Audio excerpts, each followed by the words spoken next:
Sound Therapy Arts TV. Today, Faith Numada sings some touching songs. Jay Peachy interviews Faith, who talks about how she deals with fears and challenges of being an artist. At the end, Jay and Faith entertain us with some fun improv. From him that if he has one shred of hope, then he can make it. So the song is dedicated to him.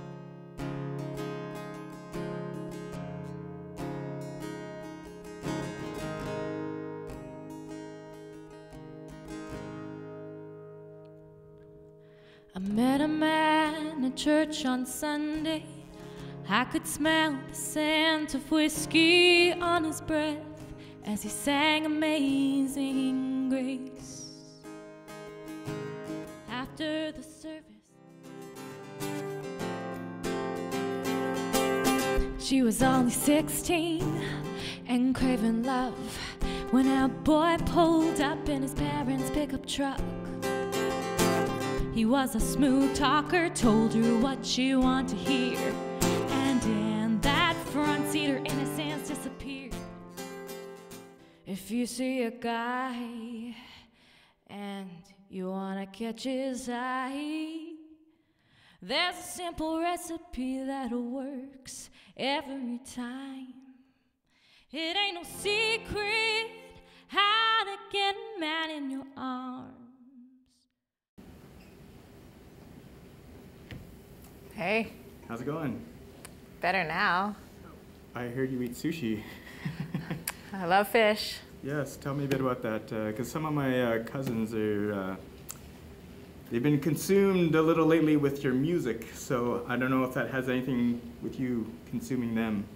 This first song is the first single off of my self-titled EP, Faith Numada. It's called Why Give It Away.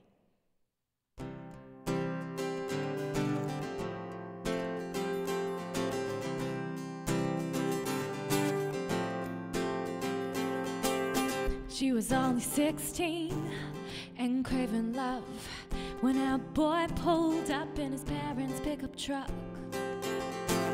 He was a smooth talker, told her what she wanted to hear, and in that front seat her innocence disappeared. 1 week later and the boy broke her heart. She felt like her whole world was falling apart. Give it away to somebody who ain't true. You think if you give everything, they'll fall in love with you, but they're gone before the breakup dawn, and all you gave is lost. So take care of your heart. Why give it away?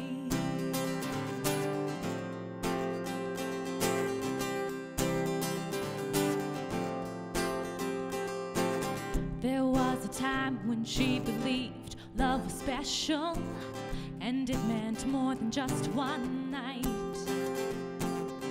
She keeps searching for an answer to the loneliness she feels inside. And on Friday nights she heads towards the city lights, looking for a love that she never finds. Why give it away to somebody who ain't true? You give everything, they'll fall in love with you, but they're gone before the break of dawn, and all you gave is lost. So take care of your heart. Why give it away? One day she woke up and she knew she wanted more. It took some time, but love walked through the door. Now she is a mother and her daughter is 16. She says, girl, I hope you don't make the same mistakes as me. Why give it away to somebody who ain't true? You think if you give everything,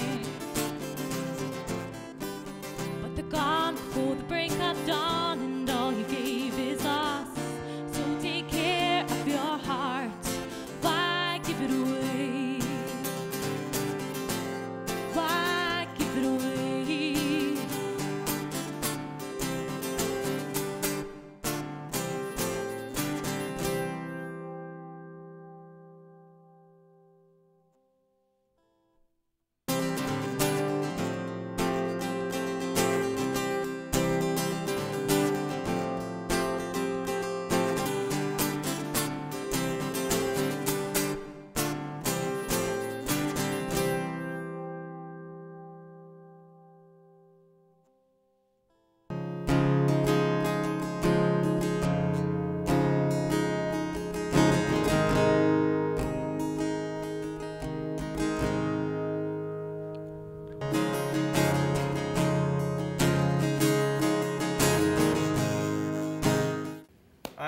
welcome back to Sound Therapy Arts TV. I'm Jay Peachy. We have Faith Numada. Hi.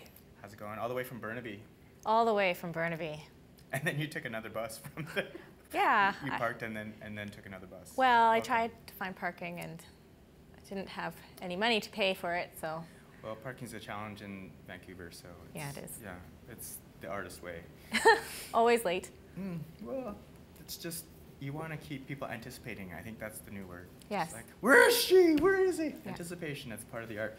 It's a new app that I'm creating. Instead of Instagram, we're creating Latergram. That's right. Yeah. I'm going to get that joke eventually. So thank you for performing your beautiful music. Thank you. It's been a while. And your music's very deep. There's personal. There's people behind it. And do they know that you're writing about them? Or? One of them has figured it out. Oh. Yeah.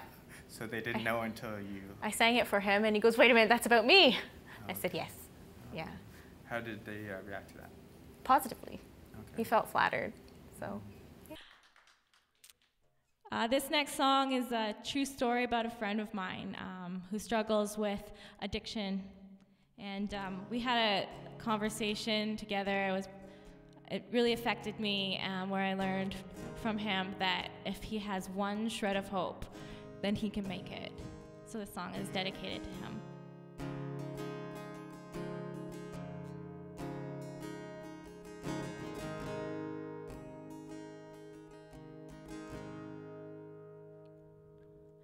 I met a man at church on Sunday. I could smell the scent of whiskey on his breath as he sang Amazing Grace. After the service, I shook his hand and he asked me to pray with him.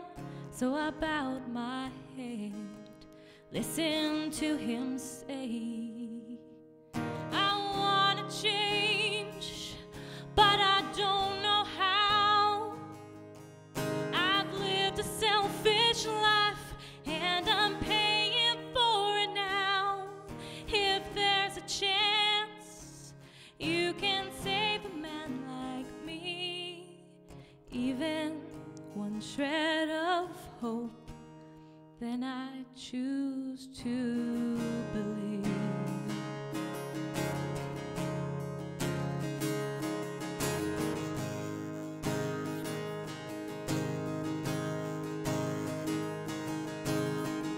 The man went on his way, joined a class for AA, met others who had wandered the same path. He told them of his troubled life, his struggles between wrong and right, how he'd take one step forward and 2 steps back. He said, I wanna change, but I don't know how. I've lived a selfish life and I'm paying for it now. If there's a chance you can save a man like me, even one shred of hope, then I choose to believe. Just like I choose to put this bottle down, like I choose to turn my life around.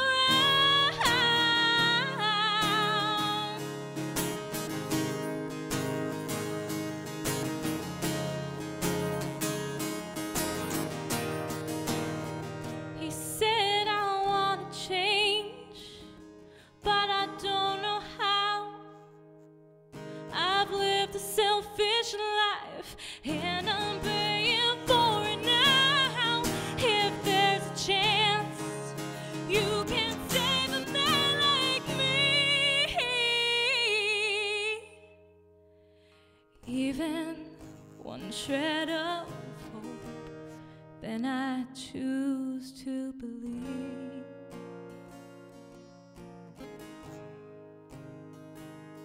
I choose to believe. Even one shred of hope, then I choose to believe.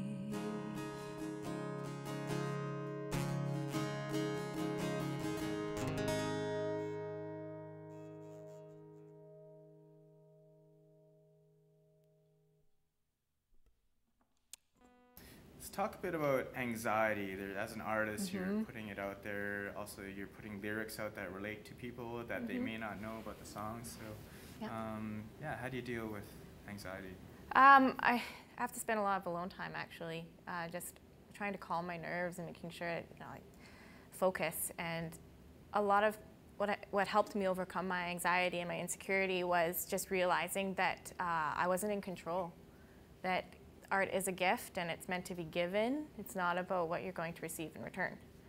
So once I was able to just let it go and let it be out there and for people to receive, then I stopped trying to hold on to the outcome, which helped a lot with the anxiety. Yeah, with just what people perceive the song, or like what your intention is, and just let people have it and react to it. Yeah, because a lot of times, even with a lot of the positive feedback, is people perceive the song in a different way than how I intended. However, because the song was given to them, the way they perceived it is correct for them. It's just however they want to interpret it. Yeah. It's like they have their truth, you have yours. But exactly. nobody owns that version of it. Nope. Yeah. This last song, well, someone once told me that I needed to do squats because my butt is too flat. And so I decided to write this song instead. It's called Junk in Your Trunk. If you see a guy and you wanna catch his eye, there's a simple recipe that works every time. It ain't no secret how to get a man in your arms. Girl, you just strut your stuff, you'll find it works like a charm. 'Cause guys like a cutie with a J-Lo booty like Kim Kardashian. Girl, you got it, you might as well on it if you're thinking about catching him. Don't worry about the size of your hips or thighs. Just shake what your mama gave ya. It doesn't take much, no, just a little junk in your trunk. Now I see in magazines, girls skinny like string beans. Maybe a woman with some meat on her bones is just what he needs.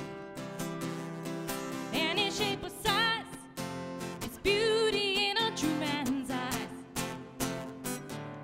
Girl, you got everything you need, don't change a thing. No, no, no, no. Guys like a cutie with a J-Lo booty like Kim Kardashian. Girl, you got it, you might as well flaunt it if you're thinking about catching him. Don't worry about the size of your hips or thighs. Shake what your mama gave ya. It doesn't take much, just a little junk in your trunk.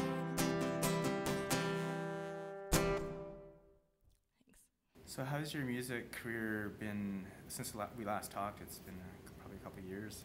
What have you been up to? I took a 2-year hiatus because of fear and insecurity. Oh, okay. Yeah, I had given up on it. I thought I didn't have anything of value to give. I didn't think I was talented, and I was too afraid of the end goal and failing that I just sabotaged myself and let myself fail. And so I did a lot of soul searching for the past couple of years. And last New Year's Eve, the beginning of 2013, I was in a car accident. And I was actually in the hospital. They were going to do tests on my heart because they thought there was something wrong with my aorta. And I remember just sitting there thinking, I didn't do music. I gave up. And I prayed. I was like, I am sorry. I just want to keep pursuing it. I want another chance. And it sounds very melodramatic, but it actually happened. And so starting in 2013, I started a search again, looking for what my path was and what I was supposed to do, and learning to let go of my fears and my insecurity by facing them head on and rallying the help of others, other artists and friends, just to be there for me and support me. And then this summer, I played with these 2 girls in a band called Comb, and it sparked ignited that passion like a fire. And I knew then that this is what I'm supposed to do. And I also knew that since I'd already failed before, I had nothing to fear anymore. That I could just go ahead and just experience it, enjoy the journey, whatever the outcome may be. Oh, it's a wake-up call, eh? It was, yeah.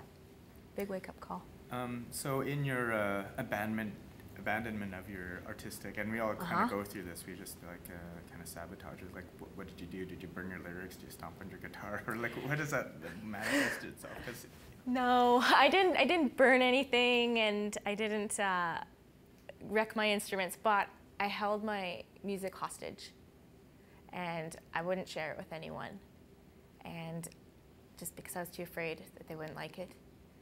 And instead, I started seeking advice from people who were quite negative on how I should live my life, and I tried doing their advice, and it wasn't the right advice for me, and I just was miserable. So that's, you know, something that was a failure in itself. And giving up on music was, I think it needed to happen actually for a while for me to learn just how important it was to me, and also to learn that it wasn't about me anymore. Because the moment I started sharing and giving music again to people, just receiving the feedback that they had, not in terms of, I think this is commercial, I think it's going to sell, and you're going to make lots of money. It was more, I needed to hear that song, or this song meant a lot to me, thank you for sharing it. And it's like, oh, well that's what matters. Yeah, that's a transaction. So in terms of like, was it the financial success and not having that, or there's some other form of success through the art that you were expecting you weren't getting, and so that's the hole you weren't filling? Or? The hole that I wasn't filling was, well, I did a lot of research on the music business, read a lot of books on the business, went to lots of courses on the business and conferences, and I really enjoyed learning about it. But I also would look around and think, where do I fit in? Where do I fit in this? I didn't want to compromise who I was for music, and I think I just I had the wrong idea of what music was about. I was just completely wrong in my thinking, and I had to change that. Where I was inundated with all this media and ideas that music is about money, more money, and more money. That's what it was about, being the top on the charts. And while that is the path for some people, and they make beautiful music, and they are a tool to get that out there, there's a lot of amazing artists out there who are big, and their music has helped me, and I'm grateful for it.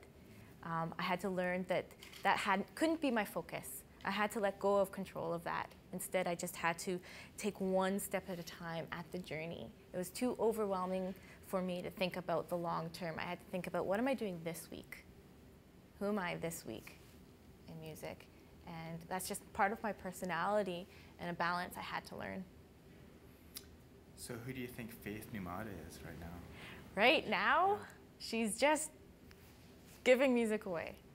That's who I am. Just like wanting people to experience it and take it for what it is and enjoy it or hate it. It's okay. Just learning to put this lesson that I've learned into action by putting it out there, and just connecting with people and finding out that there's a community of people who love music, of other artists, about collaborating and giving to people, and that it's not just about me, that it's about an artistic collective whole, about a community of artists. Yeah. So rejection and fear and doubt and you know, getting a bad review, especially in the business, because you never know the politics behind even a bad review. And so how did you deal with that? Well, I can think of one particular instance where there's a very well-known and respected country music producer in Canada, and I submitted my music to him because I wanted to record with him. I wanted him to produce my music, and he wrote me back saying, you know, keep doing what you're doing, but this isn't. Your songs aren't good enough. They're not country. Maybe we could find somebody else to write your songs, and you can sing them. And what I wanted from him was to say, yes, this is great. let's record you right now, because that's where my mindset was and what I thought had to happen. And but I took from it, I realized that he was rejecting what I wanted back, but he was actually right, and he led me in a new direction of working on my songwriting. So when I receive rejection, I have to think about it critically, like, where are they coming from? What are they actually trying to say? Am I just interpreting it as rejection, or are they trying to give me some advice? There are some people out there who will just say, you suck. And negativity, I've just got to throw it out the window. But when it's actually somebody who's trying to help you, I have to think about that rejection as a lesson, and that can lead me to a path to be better and to grow from it. Do you embrace your rejection letters? This is what I was told. If you have, just hug them and love them because they tell you. Do you do that? No, but I think I'm going to start. That's kind of fun. Yeah, I'll give you one right now. That was a horrible interview. It's terrible. Your ideas, who you are as a person, just, it's terrible. Yeah, no, Usually at first I throw myself a pity party. Oh, really? Yeah. Do you invite people? No, it's a pity party of one. You didn't invite me? No, next time. Huh? Next time I'll send out a Facebook invite. Pity party? Yeah, pity party. But I have a rule where I'm only allowed to feel sorry for myself for 4 days. Oh, really? Yeah, as actual rule. Limits? I have a limit. And then I have to kick myself in the butt and get over it. That's 96 hours of pity party? Yep. That's like... It's a long party. It is. Yeah. Yeah. All right, well, I'll be sure to make at least 2 days of it, but 4 is a lot. So, all right, we're going to change topics a little bit. Okay. The last time we talked, it was pretty much a day or two after Fukushima, and you're of Japanese descent. Maybe talk a bit about that as, from your background, and how, do you have family back there? Or? I have family in Sendai. I haven't met them. My brother has. Something about that's been kind of an internal struggle for me with being Japanese Canadian is feeling that disconnect. I've never been to Japan, but I've always had a longing to go there, just to understand that part of my culture. And I mean, I grew up eating Japanese food, all right? As a kid, of course I hated it, because I hated anything my parents made for me. But now I love it. I've turned around.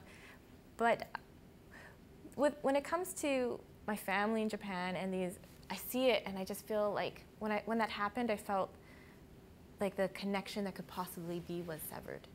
And I was afraid. My grandfather got in contact with my family out in Japan to know, and found out that they're okay. And I have this longing to go there and to connect with them and to get to know them. My brother had that longing as well, so he did go there. He met with them, and he brought back these, actually kind of these scrolls, or an interpretation of these scrolls. It's all in Japanese, and right now he's translating them as a way of understanding our family history and the religion that's around it as well, which is really interesting. And just this Japanese culture that I realize I'm connected to, and a lot of my life has been seeking to understand it more. And it was so much of my focus in trying to understand who I was, and learning to embrace that, because as a young child, I'd look around and I think, why am I not blue-eyed? Why is my skin a bit darker? We're watching the same TV show. Yeah. Yeah. It's like, oh my gosh. And I thought, I'm not pretty because I don't have that, you know? And so part of embracing who I was understanding my Japanese culture. And also, I have to respect my mother, who's white. And I had to start learning about her culture as well, and realizing the beauty in both. And that really actually helped me just accept who I was as a mix of a bunch of stuff. We're on Spaceship Earth.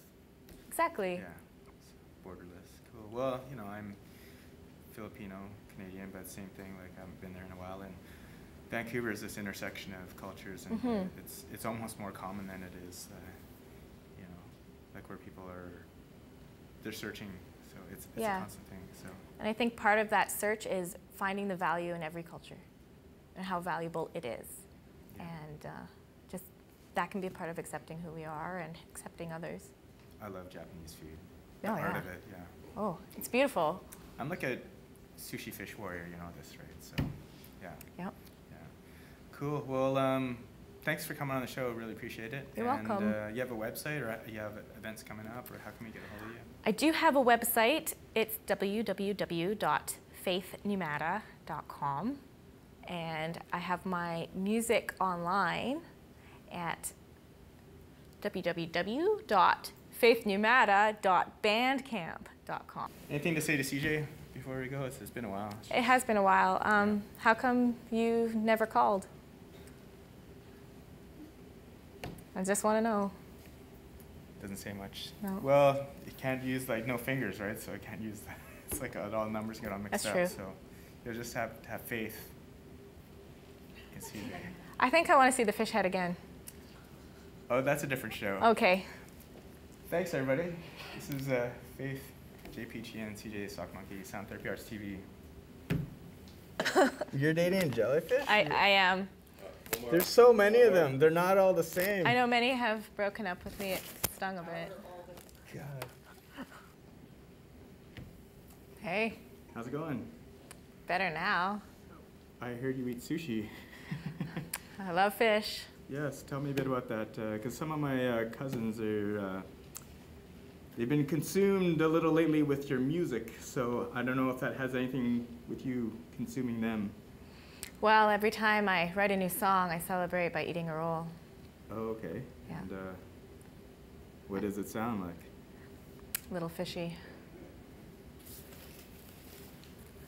Multiple scales. Oh, yeah? It's getting hot in here. Yeah. Do you know when spawning season is? Hopefully soon. All right. We'll see you in the watershed. All right. What's your name? Faith Numada. All right. Nice to meet you. Nice to meet you too.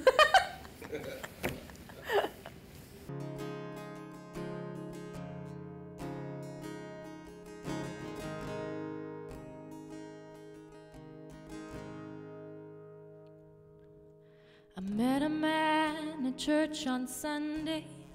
I could smell the scent of whiskey on his breath as he sang Amazing Grace. After the service, I shook his hand and he asked me to pray with him. So I bowed my head, listened to him say, I wanna change, but I don't know how. I've lived a selfish life and I'm paying for it now. If there's a chance you can save a man like me, even one shred of hope, then I choose to believe.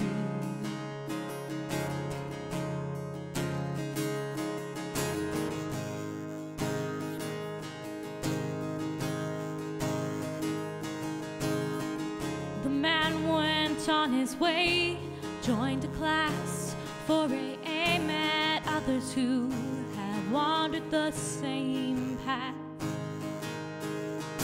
He told them of his troubled life, his struggles between wrong and right, how he'd take one step forward